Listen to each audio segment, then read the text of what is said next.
conceptos emitidos en el siguiente programa son de entera responsabilidad de sus productores e invitados. Este es un espacio pagado. El Mazo TV no se responsabiliza de los mismos.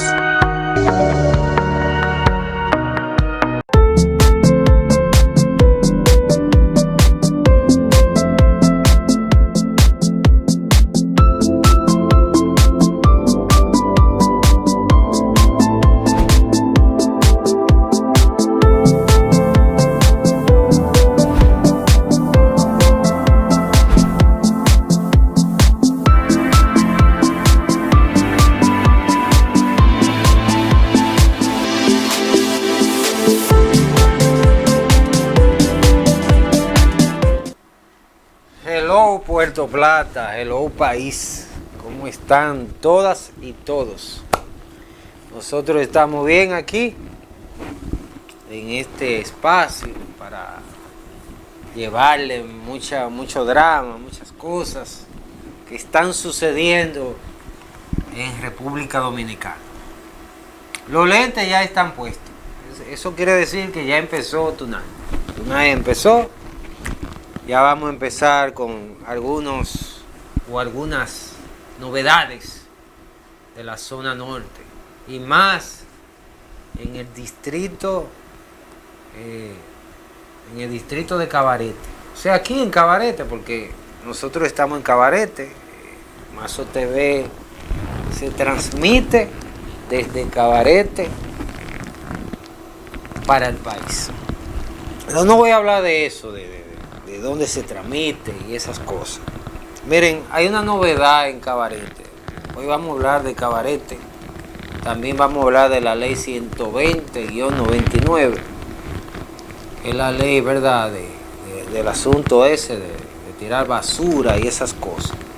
Vamos a hablar de eso. También vamos a hablar de un chisme que hay con el director del DIDA y Omar Fernández. Vamos a ver ese chisme. También vamos a hablar un poco de guerra, la guerra de Israel e Irán. ¿Por qué la guerra? Porque nosotros no estamos aislados de los conflictos del mundo. Y ustedes pueden ver que el asunto del conflicto está generando ciertos inconvenientes en materia comercial. También con el asunto de la gasolina y esas cosas, ya se siente el reflejo o el resultado del conflicto de Israel e Irán. Tenemos algo especial, un documental, para que ustedes puedan entender por qué el conflicto histórico. La reflexión de hoy va a ser una reflexión diferente. Va a tratar sobre el conflicto de Israel e Irán, ¿verdad? Para que tenga coherencia de lo que uno está hablando y se adapte a los tiempos. Que no podemos hablar de una reflexión de paz si hay guerra, porque estamos en guerra, el mundo está en guerra. Pues vamos a la reflexión. Adelante con la reflexión. La guerra del petróleo. Irán, Estados Unidos y el control del estrecho de Hormuz. La guerra contra Irán no es solo un conflicto político. No es solo por seguridad, ni por influencia en Medio Oriente. Detrás de todo esto hay algo mucho más simple: el petróleo. Irán conserva una de las reservas de petróleo y gas más grandes del planeta. Pero ese no es el único punto de esta guerra. El verdadero punto estratégico está en su propia frontera. El estrecho de Hormuz. Irán comparte ese estrecho con Omán, y su costa domina una parte clave de esta ruta marítima. Por este estrecho cruza aproximadamente el 20% del petróleo y del gas natural que se transporta en el planeta. Gran parte de esa energía se dirige hacia China, la mayor potencia industrial del mundo. También hacia India, Japón y Corea del Sur. Una enorme parte de la energía que mueve las fábricas y las economías de Asia pasa por este punto. Pero no solo Irán está en juego aquí. Grandes productores del Golfo también dependen de esta ruta para exportar su petróleo y gas. Entre ellos, Arabia Saudita, Emiratos Árabes Unidos, Kuwait, Irak y Qatar. Todo ese petróleo sale del Golfo Pérsico y pasa por el mismo lugar, el Estrecho de Hormuz. Durante décadas, este paso marítimo funcionó como una de las rutas energéticas más importantes del mundo. Pero hoy la situación ha cambiado. El estrecho se encuentra bajo fuerte tensión militar y el flujo energético ya se ha visto afectado. Ante esta situación, Estados Unidos ha anunciado el envío de buques de guerra hacia la región.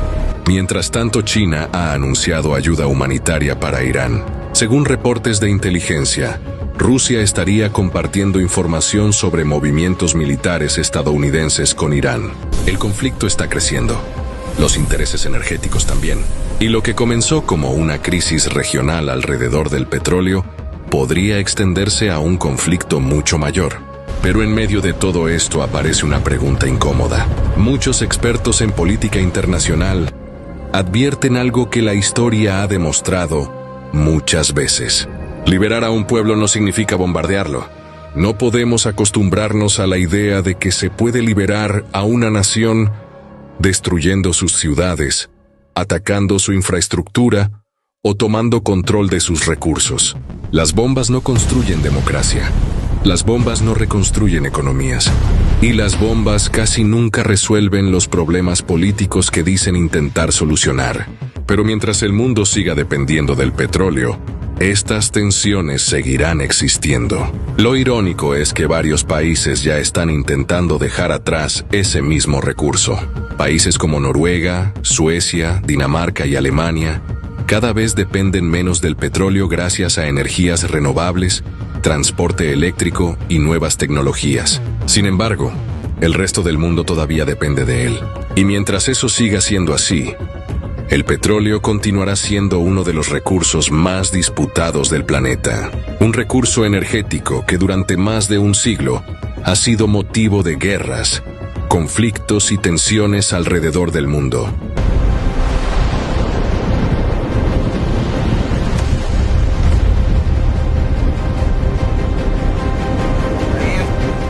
Ya estamos en el aire.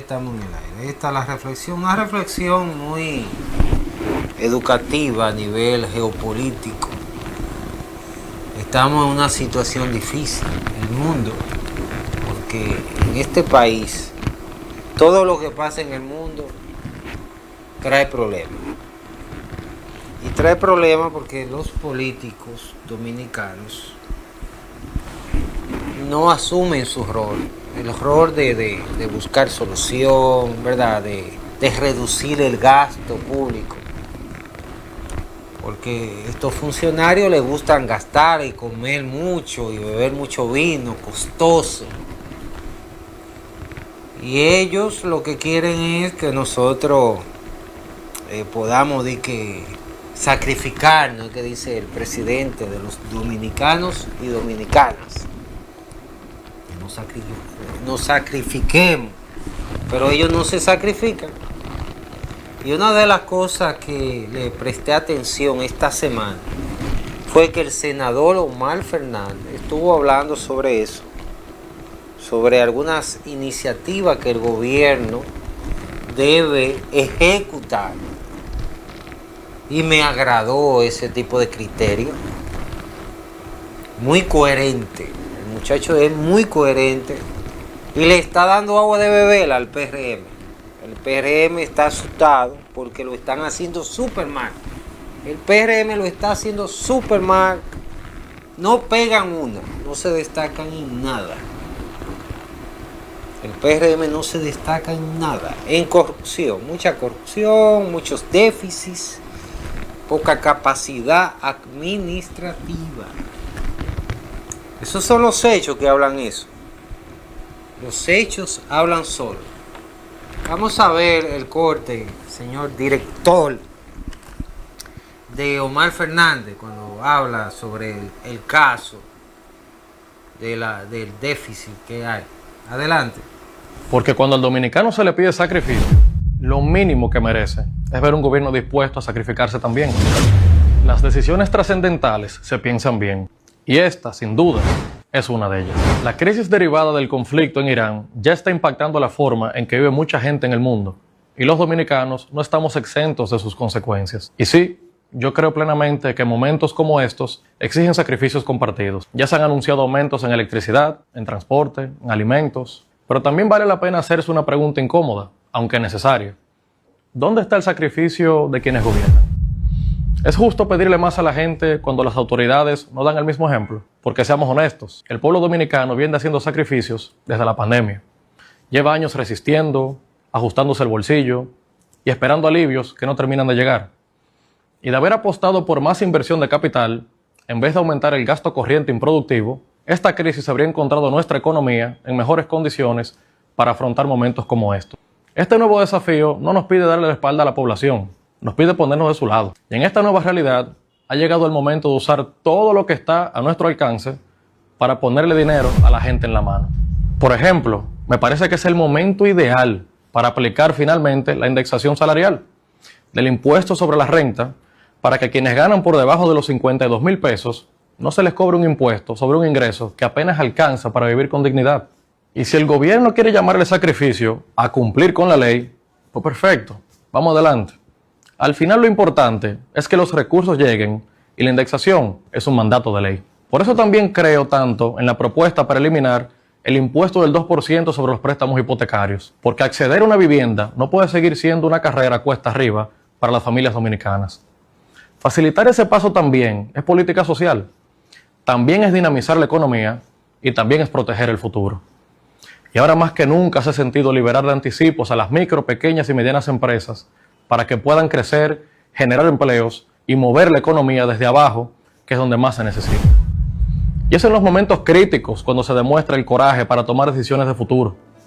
Hablar del pasado siempre será lo más fácil. Lo difícil y lo valiente es jugársela por el mañana de millones de dominicanos que hoy sienten en riesgo su calidad de vida. Y si de verdad se trata de un sacrificio de todos, entonces ese mensaje también tiene que empezar por nosotros. Por eso, pienso que los congresistas podemos perfectamente prescindir del barrilito y redirigir esos recursos a medidas que alivien a la gente, como la indexación. Miren, Omar Fernández está hablando con altura y con base legal. O sea, el muchacho no está hablando disparate. Entiendo que lo que él dice es cierto. Y miren que yo no conozco a Omar Fernández, pero lo que está bien hay que decirlo.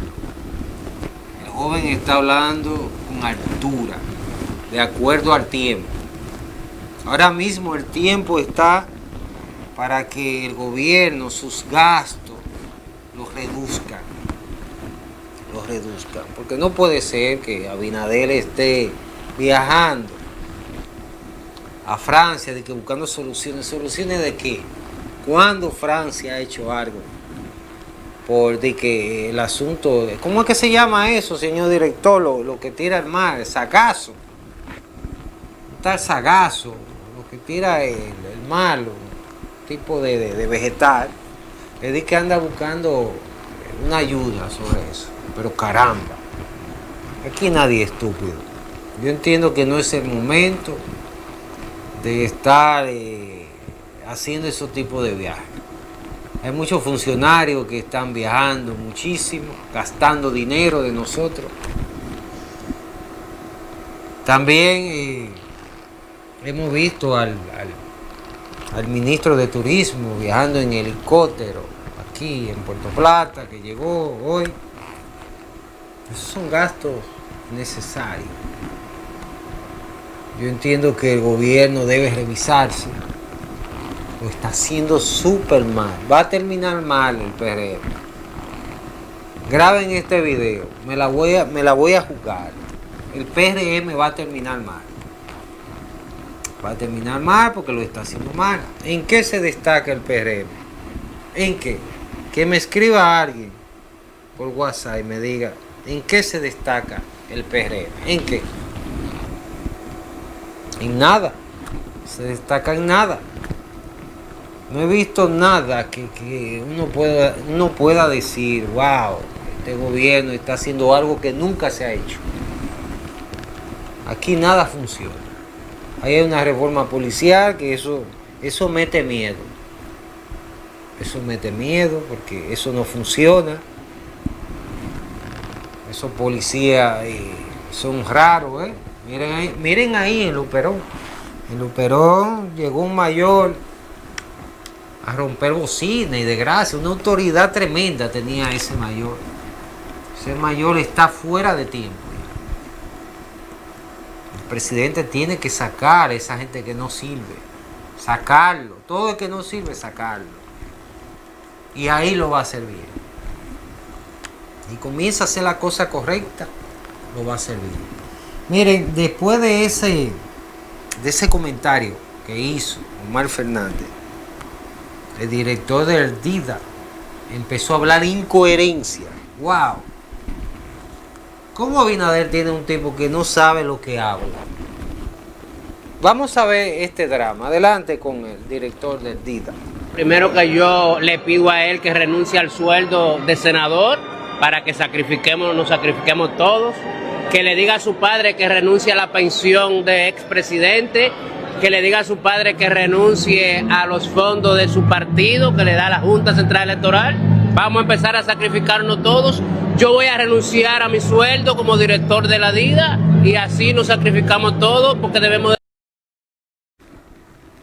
Mire, ese señor parece que no tiene conocimiento de lo que habla. Cuando usted dice que renuncie a una pensión, a un derecho adquirido, es una incoherencia fuerte. Aquí nadie está hablando de eso. Aquí se está hablando de reducir los gastos. Los gastos que ese charlatán tiene, me imagino. Una gente que se exprese así, no espere gran cosa. O sea, lo que anda buscando su cuarto. Y es penoso que el presidente tenga un tipo de persona así. Tipo que habla disparate. Un disparatoso. Ahí no hablo nada con coherencia. Nada. Ahora mismo ningún funcionario público debiera ganar más de 100,000 pesos. Ahora mismo. Si en verdad le duele la patria. Si le duele la patria, que lo demuestre con hechos. Y los hechos son ahora mismo reducir el gasto. A los únicos que deben pagarle bien son a los policías. No lo hacen muy bien, pero por lo menos están ahí allantando y es una labor muy peligrosa. Después los médicos no sirven. Los médicos no sirven, no hacen bien su trabajo. Lo que andan es robándose el asunto del seguro Senasa. Ahí están los hechos. Caso Senasa. Los profesores lo que andan es robándose la leche y los panes de las escuelas. Hemos hablado de eso muchísimo aquí, pero el Ministerio Público, como no investiga, no le importa. Porque esa es otra institución que no sirve para nada también. Y me excusan mis amigos fiscales de Puerto Plata. Pero ese órgano no funciona. No saben investigar. No saben investigar. No han demostrado nada con hechos, que saben incoar y saben redactar un escrito que le compete a ellos. No saben hacer nada. Y es penoso ver el país así, con tantos profesionales que no tienen calidad para ejercer sus funciones. Ahí está lo peor de lo peor. Todo el que no da para el sector privado se va al público. Porque no pueden emprender nada y se meten ahí. Pues no tienen capacidad para vivir por sí mismos. No tienen capacidad. No lo han demostrado. Pero esa es otra cosa. Esa es otra cosa, hablar de que si demuestran o no. Miren, hay una ley. Creo que es la ley 120-99, que es la ley del asunto de tirar la basura y esas cosas, que sanciona con multa y con prisión. Pero mi pregunta es, ¿cómo se puede ejecutar esa ley? ¿Quién la va a ejecutar? ¿Está el escenario preparado aquí en Puerto Plata, en la provincia de Puerto Plata, Sosúa, Inbel, todos los municipios y distritos? ¿Cómo se puede ejecutar esa ley? Es una pregunta preguntado, como dice mi amiga la campesina. Estoy haciendo esa pregunta a los funcionarios municipales y provinciales. ¿Cómo se puede ejecutar una ley que no tiene, ¿verdad?, razón, en el sentido de que no hay nadie que le da seguimiento a esa ley? Y además no hay un ordenamiento municipal que diga cómo se va a multar a esa persona, cómo se va a multar, cómo se multa. Señor director, apágueme el aire, por favor, que hace un frío aquí tremendo. Disculpe, debí apagarlo. Entonces, me gustaría saber cómo se va a ejecutar esa ley. ¿Por qué menciono esta ley? Porque el puente de Sosúa, eso da asco. Yo nunca he visto un área tan asquerosa que ese puente de Sosúa. Y por ahí pasan toda la gente que viene del crucero. Lo primero que ve, lo primero que observa es ese puente y ese río lleno de mugre y desechos fecales. Entonces ahí está el hecho, o sea, ahí está el medio probatorio que hay un hecho punible ahí que se está haciendo cosa indebida según la ley. Entonces, ¿cómo el ayuntamiento de Sosúa puede ejecutar esa ley? Con letrero y ya. Eso es algo como incoherente. Yo creo que las autoridades municipales y provinciales no están leyendo, no están estudiando, no están creando un medio factible para crear un escenario que se pueda ejecutar esa ley, que se pueda ejecutar. Entonces es penoso ver una situación así, de que la autoridad solamente agrega un letrero, pero no crea las condiciones reales para ejecutar esa normativa. No sé si me entienden, traté de hablar lo más llano posible. O sea, no hay una institución que se encargue de investigar quiénes son los que tiran la basura, quiénes están contaminando el río. Es penoso ver eso. Por eso que nadie va a invertir en Sosúa, porque ¿quién va a invertir donde hay suciedad y asquerosidad? Nadie invierte, ningún rico va a tener gastando su cuarto, donde no hay orden. Aquí lo que es un desorden. Nadie invierte donde hay desorden. Pero vamos a dejar ese lío, porque eso no tiene solución. Ese caso de río Sosúa, eso no tiene solución. Esa asquerosidad de río. Y los culpables son las autoridades, porque la autoridad es que rige la ley. Y la ley hay que hacerla cumplir como sea. Punto. Y ahí termina todo. Mire, hay un drama ahí en Cabarete. En Cabarete sigue el drama. Y es penoso también hablar. Es penoso también decir que la autoridad, Cámara de Cuentas, inspectores, los inspectores no están ahí haciendo entrevistas a los denunciantes y a los denunciados. No lo están investigando, porque ahí se está hablando que se está vendiendo espacio público. Escuché yo por ahí, o sea, yo no tengo el medio probatorio, pero es un rumor ya, que yo estoy afirmando. Se dice por ahí que han cedido espacio público. Eso debe ser investigado. También el ayuntamiento de Sosúa, que es la máxima autoridad de Cabarete, debe investigarlo. la sala de concejal puede intervenir ahí. Claro que sí.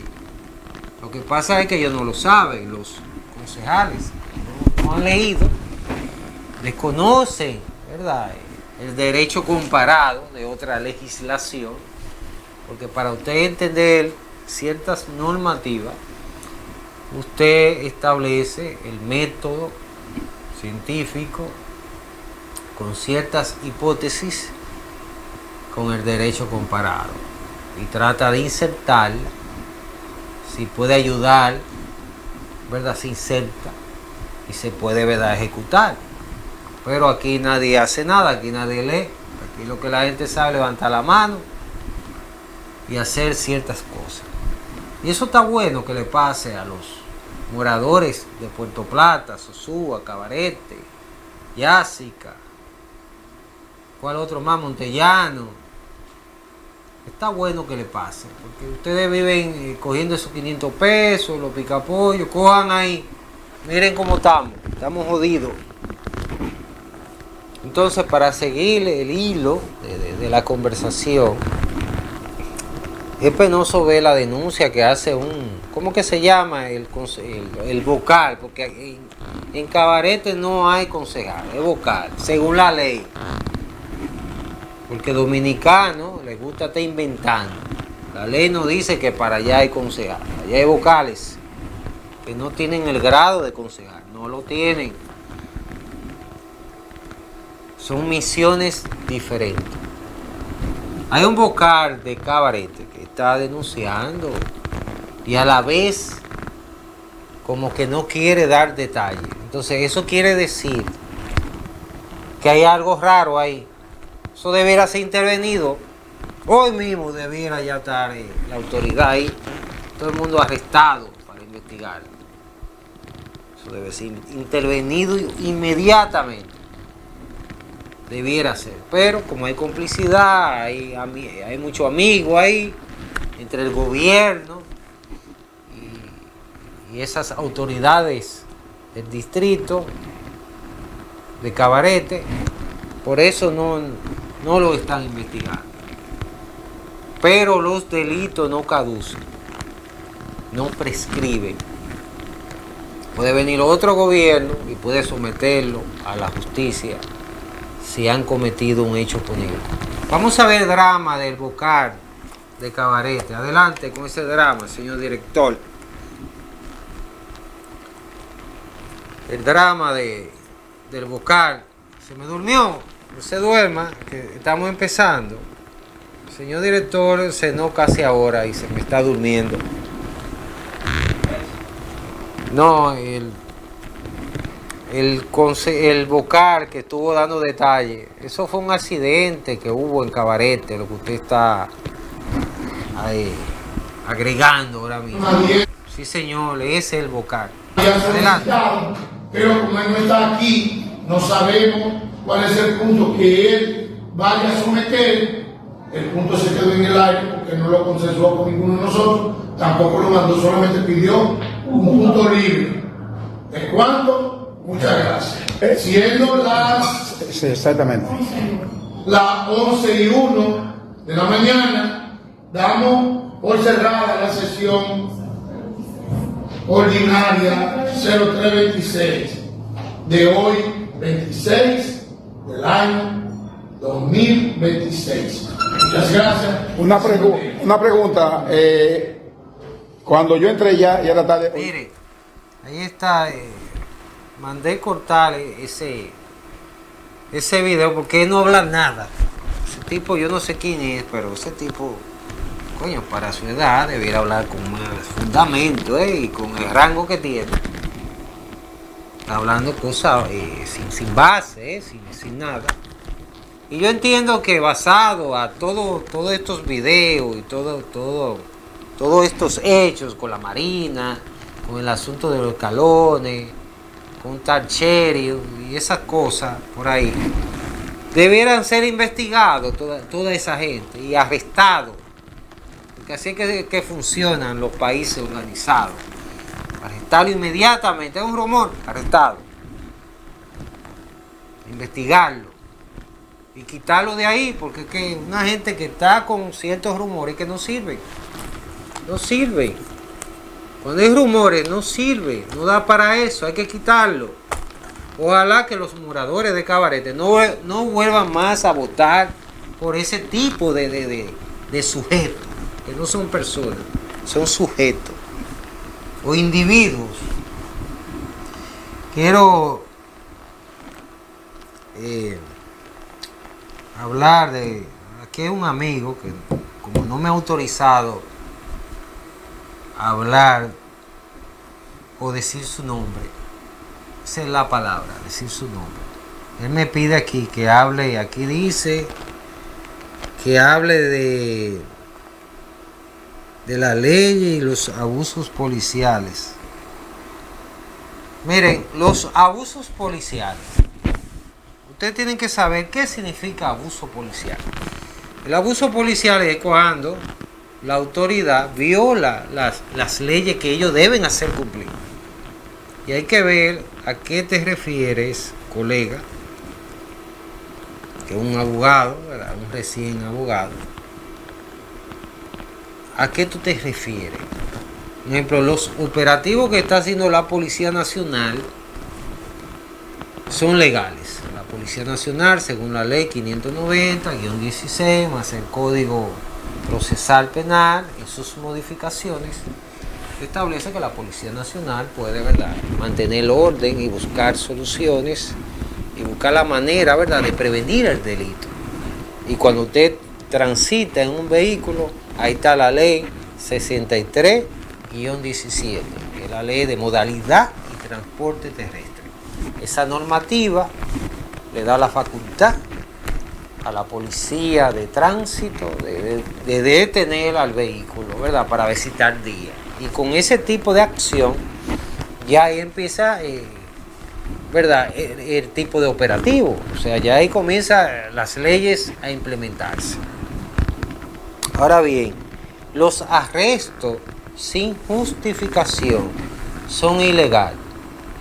Si a usted lo arrestan, váyase, déjese arrestar. Después usted lo demanda. Habla con un abogado o me llaman a mí, ahí está el número, y lo demandamos y lo cancelamos si le viola sus derechos. Ahora bien, si el policía lo para y le pide licencia y usted no lo tiene, ya usted te falta. Ahora bien, con el asunto que tiene que ver con las medidas que ha implementado la ministra de Interior y Policía, son legales. Esas modalidades de decir tú no vas a beber tal día, eso son cosas que para prevenir las muertes. Yo estoy de acuerdo con eso. Usted puede disfrutar, pero con respeto a los demás. Usted no puede andar drogado, porque la mayoría que quieren eso andan drogados. Todos esos piperos quieren libertinaje. Y estoy de acuerdo que hay que controlar los piperos. Que hay muchos piperos y piperas. Entonces hay que tratar de controlar todos estos piperos. El país ahora mismo necesita de trabajar, laborar. Fajarse a trabajar y levantar el país. Esa debiera ser la misión ahora mismo. Pero todo el mundo está en pipa y en bebedera. Oigan qué marca tenemos, pipa y bebedera. Ay, Dios mío, esto es una situación muy incómoda, ¿eh? Miren, tenemos una pausa. Luego de la pausa, tenemos un asunto especial sobre la guerra y esas cosas. Un documental hermoso. Adelante con la pausa.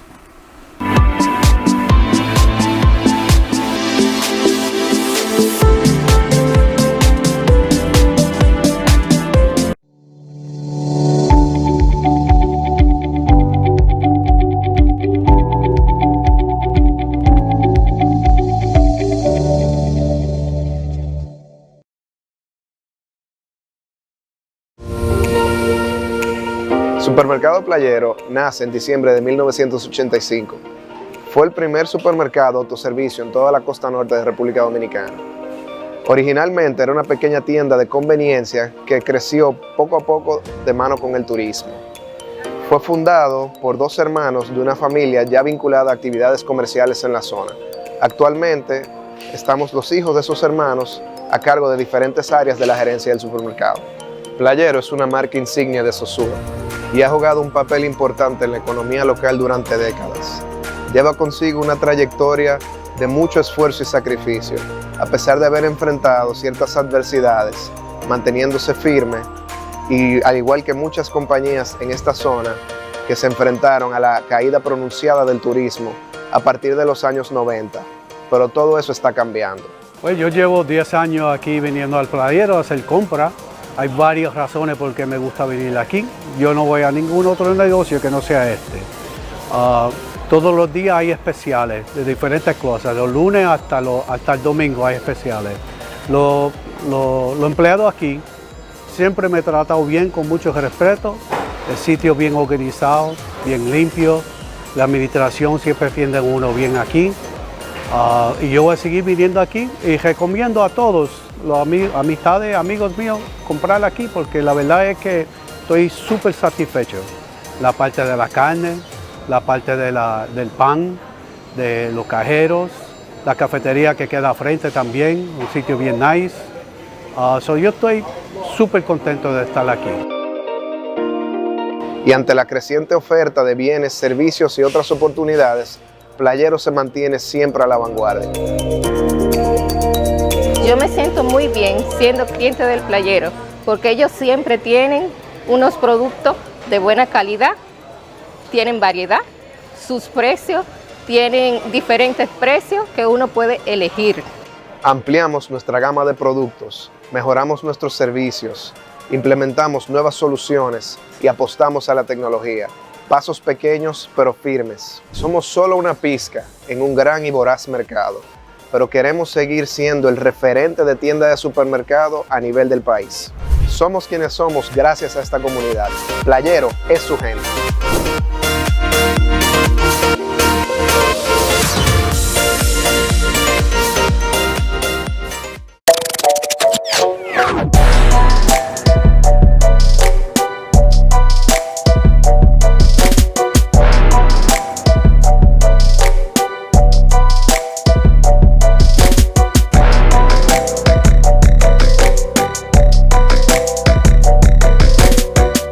Dicen que lo primero que se recuerda es el olor.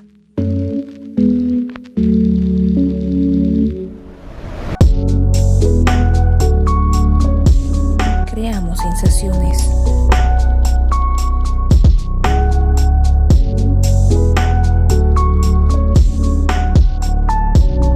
Por eso, en tu olor llevamos ese recuerdo al siguiente nivel.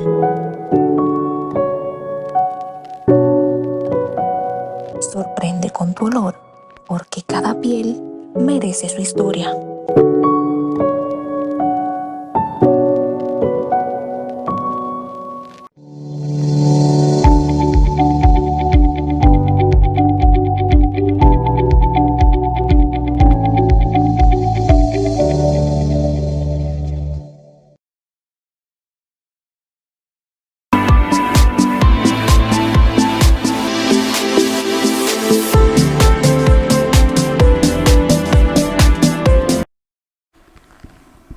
Miren, al Chacho que estuvo comentando, estuve mirando los comentarios. Estaba hablando del semáforo, que los accidentes. Eso está fácil de resolver. Lo que hay que crear una policía municipal y agregarlo cerca de los semáforos. Eso es algo que lo que hay que solicitarlo por escrito. Entiendo que la Junta de Vecinos debe solicitar eso y que le den acuse de recibo, o sea, para que tenga un medio probatorio que se solicitó. Yo entiendo que hay que dar los pasos del lugar para exigir. A mi amigo Chacho que trate de acercarse a las autoridades de la Junta de Vecinos para que puedan, ¿verdad?, lograr ese objetivo tan importante, porque hay muchos accidentes en Cabarete. Hay mucho desorden en Cabarete, yo lo sé, hay mucho desorden. Pero con este caso de que han cedido ciertos espacios públicos, es un caso muy delicado y yo entiendo que la autoridad debe estar ahí ya, debiera estar ahí. Parece que hay complicidad, porque si la autoridad no está investigando es porque hay algo. Hay algo, porque eso no tiene sentido, que se esté denunciando todos los días, y más por aquí. Cristina y Juan Carlos en su programa han denunciado eso muchísimo. Y yo me he adherido a ellos, o sea, estoy, es verdad, asumiendo su postura, y he asumido también el caso de Cabarete. Entonces, la forma de solicitar es elevar un escrito. Así que se solicitan las cosas, chacho. Ponte en eso y deja el chisme, ¿eh? Vamos a dejar el chisme y vamos poniendo en esto para que el país avance, porque así no vamos a avanzar nunca. Miren, el caso de la guerra y esas cosas está muy delicado. Está muy delicado. Yo entiendo que el país debe reflexionar, el país tiene que buscar solución real. Todos los dominicanos y dominicanas y extranjeros que están aquí debemos cooperar para que el bienestar del país pueda ser una realidad. Debe ser una realidad, o debiera ser una realidad. Entonces nosotros hemos traído o le hemos enviado al señor director un documental muy interesante de por qué la guerra bíblicamente entre Israel e Irán. Vamos a ver este documental para que ustedes se eduquen un poquito y sepan un poco de geografía. Adelante con el documental y nos vemos luego. Bendiciones. Adelante. Irán fue el mayor aliado de Israel en toda la Biblia. Incluso en el siglo XX eran aliados secretos. Entonces, ¿qué pasó? La respuesta te va a sorprender, porque este conflicto que ves en las noticias es mucho más reciente de lo que imaginas. Ahora mismo, mientras tú ves este video, Israel e Irán están en uno de los conflictos más peligrosos del planeta. Ataques directos con misiles, asesinatos de líderes militares, amenazas nucleares. Los expertos dicen que si esto escala, podríamos estar viendo el inicio de una guerra regional que arrastre a Estados Unidos, Rusia y media Europa. Y cada vez que hay un ataque, las noticias te muestran las explosiones, los discursos de odio, los titulares alarmistas. Pero nadie te explica de dónde viene todo esto. ¿Por qué estos dos países, separados por más de 1000 kilómetros, se consideran enemigos existenciales? ¿Por qué Irán jura destruir a Israel? ¿Y por qué Israel ataca instalaciones iraníes cada vez que puede? La mayoría de la gente que intenta responder esa pregunta te va a dar la explicación fácil, la que todos repiten. Te van a hablar de Abraham, de sus dos hijos, Ismael e Isaac, y te van a decir que todo es una pelea familiar de hace 4000 años. Y técnicamente no están equivocados, pero están contando solo una parte de la historia. Porque resulta que hay otra línea en la Biblia, otra historia familiar que conecta directamente con Irán. Y cuando entiendes esa conexión, cuando ves cómo se entrelazan miles de años de historia, alianzas inesperadas y traiciones brutales, el conflicto actual cobra un sentido completamente diferente. Así que en este vídeo vamos a hacer algo que nadie hace, vamos a contarte la historia completa. Primero te voy a mostrar la versión que todos conocen, luego te voy a revelar la parte que casi nadie menciona, y al final te voy a enseñar el dato que cambia todo lo que creías saber sobre este conflicto. Así que vamos a empezar por donde empieza todo en esta historia, con un hombre llamado Abraham, una promesa imposible y dos hijos que dividirían el mundo. Hace casi 4000 años, en una ciudad del sur del actual Irak llamada Ur de los Caldeos, un hombre llamado Abraham recibió un llamado que cambiaría la historia humana para siempre. Dios le prometió 3 cosas: que sería el padre de una gran nación, que su descendencia sería tan numerosa como las estrellas del cielo, y que a través de él, todas las familias de la tierra serían bendecidas. El problema era que Abraham tenía 75 años, y su esposa Sara no podía tener hijos. Nunca había podido. Así que ahí tienes la tensión central de toda esta historia. Una promesa de descendencia innumerable y una mujer estéril. Pasaron 10 años, Abraham ya tenía 85 y Sara tomó una decisión que parece increíble hoy, pero que en su época era completamente normal. Le ofreció a su esclava egipcia una mujer llamada Agar para que tuviera un hijo en su lugar. Y antes de que pienses que esto suena a locura, déjame decirte algo. Esta práctica estaba regulada por ley en el Código de Hammurabi, uno de los textos legales más antiguos de la humanidad. La idea era simple. Si la esposa no podía tener hijos, la esclava los tenía. Pero legalmente, esos hijos pertenecían a la esposa, no a la madre biológica. Abraham aceptó. Agar quedó embarazada. Y 9 meses después nació Ismael. Pero aquí es donde todo se complica, porque en el momento en que Agar se supo embarazada, empezó a despreciar a Sara. Piénsalo, de repente la esclava tenía algo que la señora nunca pudo tener. Y Sara respondió de la única manera que conocía, con maltrato. La Biblia usa la misma palabra en hebreo para describir lo que Sara le hizo a Agar, que la palabra que usará siglos después para describir cómo los egipcios esclavizaron a los israelitas. Agar huyó al desierto. Y ahí, en medio de la nada, le pasó algo extraordinario. Fue la primera persona en toda la Biblia en recibir la visita del ángel del Señor. No un patriarca, no un profeta, una esclava extranjera embarazada. Ismael creció, 14 años pasaron, y entonces, cuando Abraham tenía casi 100 años y Sara 90, pasó lo imposible.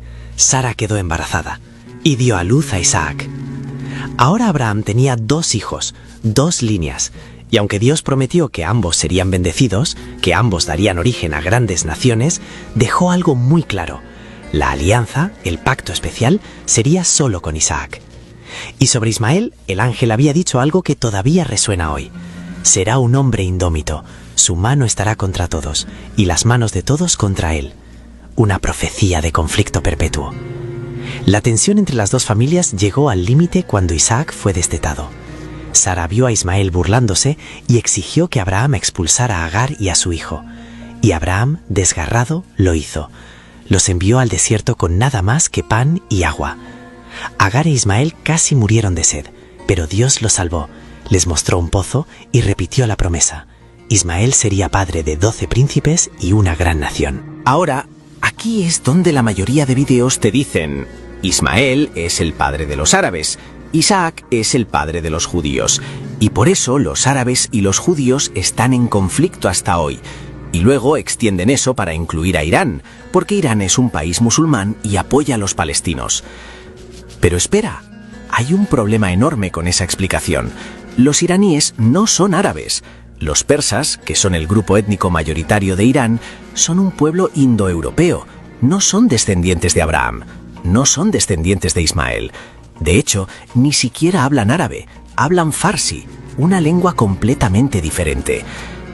Entonces, si los iraníes no descienden de Ismael, ¿por qué insistimos en usar esa historia para explicar el conflicto con Irán? ¿Será que nos estamos perdiendo algo?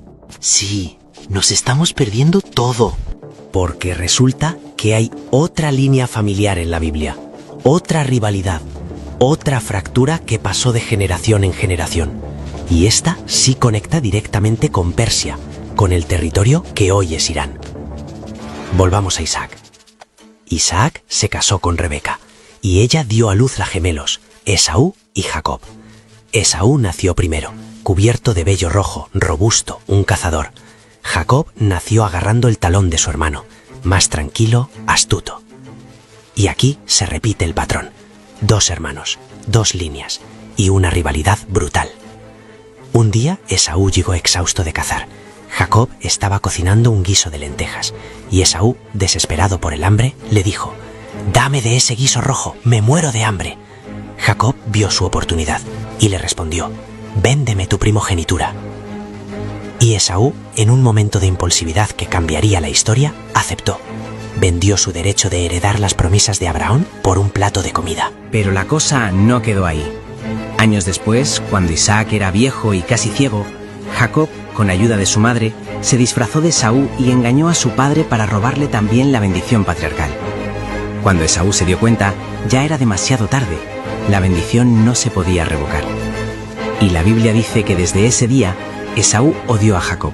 Juró matarlo. Jacob tuvo que huir y vivir en el exilio durante décadas. De Esaú surgió una nación que la Biblia llama Edom. y de la línea de Edom surgió un nieto de Esaú llamado Amalek. Y Amalek se convirtió en algo que ningún otro pueblo logró en toda la Biblia, el enemigo arquetípico de Israel, el símbolo del mal absoluto. Cuando los israelitas salieron de Egipto, débiles, cansados, caminando por el desierto, los amalecitas los atacaron por la espalda. Mataron a los más vulnerables, los ancianos, los enfermos, los niños que no podían seguir el ritmo. Y después de esa batalla, Dios pronunció una sentencia que no tiene paralelo en toda la Escritura. Dijo: «Tendré guerra contra Amalek de generación en generación.